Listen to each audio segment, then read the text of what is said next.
Hello guys, welcome to another episode of Concept Simplified. ഇന്ന് നമ്മൾ പഠിക്കാൻ പോകുന്നത് Convectional and Orographic Rainfall പറ്റിയാണ്.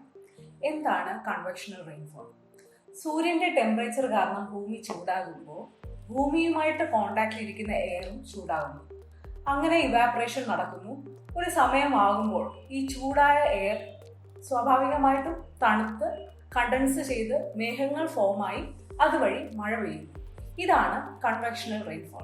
കൺവെക്ഷണൽ റെയിൻഫോൾ സ്വാഭാവികമായും കാണപ്പെടുന്നത് ഇക്വറ്റോറിയൽ റീജിയൻസിലാണ്. Because equatorial region gets direct sunlight and gets heated up fast. എന്താണ് ഓറോഗ്രാഫിക് റെയിൻഫോൾ? നമുക്ക് കേരളത്തിന്റെയും തമിഴ്നാടിന്റെയും ഒരു ഉദാഹരണം വെച്ച് തന്നെ തുടങ്ങാം. കേരളവും തമിഴ്നാടും തമ്മിൽ വേർതിരിക്കുന്ന ഇമ്പോർട്ടൻ്റ് ആയൊരു മലനിരയുണ്ട്. ഏതാണ്? വെസ്റ്റേൺ ഗാട്സ്.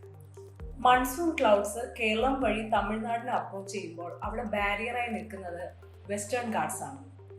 അപ്പോൾ വെസ്റ്റേൺ ഗാട്സിനെ അപ്രോച്ച് ചെയ്യുന്ന ഈ മൺസൂൺ ക്ലൗഡ്സ് അതിനെ അസെൻഡ് ചെയ്യും. മൺസൂൺ ക്ലൗഡ് വെസ്റ്റേൺ ഗാട്സിനെ അസെൻഡ് ചെയ്യുമ്പോൾ സ്വാഭാവികമായും എന്താണ് സംഭവിക്കുന്നത്? അവിടുത്തെ ടെമ്പറേച്ചർ ഡിപ്പാവുകയാണ് ചെയ്യുന്നത്. അതുവഴി പ്രസിപ്പിറ്റേഷൻ സംഭവിക്കുന്നു. ഇതെങ്ങനെയാണെന്ന് പറഞ്ഞു കഴിഞ്ഞാൽ ട്രോപ്പോസ്ഫിയറിൽ മുകളിലോട്ട് പോകുമ്പോഴാണല്ലോ ടെമ്പറേച്ചർ കുറയുന്നത്. അതുമായിട്ട് നമുക്ക് താരതമ്യപ്പെടുത്തി ഇത് ചിന്തിക്കാൻ സാധിക്കും. ഇത് കാരണമാണ് കേരളത്തിൽ ധാരാളമായി മഴ ലഭിക്കുന്നത്.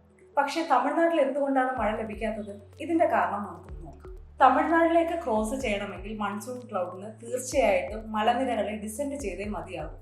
അങ്ങനെ ഡിസെൻഡ് ചെയ്യുന്ന ക്ലൗഡിന്റെ ടെമ്പറേച്ചർ കൂടുകയും അതുവഴി അതിന്റെ വാട്ടർ ക്യാരിങ് കപ്പാസിറ്റി കൂടുകയും ചെയ്യും. അങ്ങനെ മഴ ലഭിക്കാതിരിക്കുന്ന ഒരു സാഹചര്യം ഉണ്ടാകുന്നു.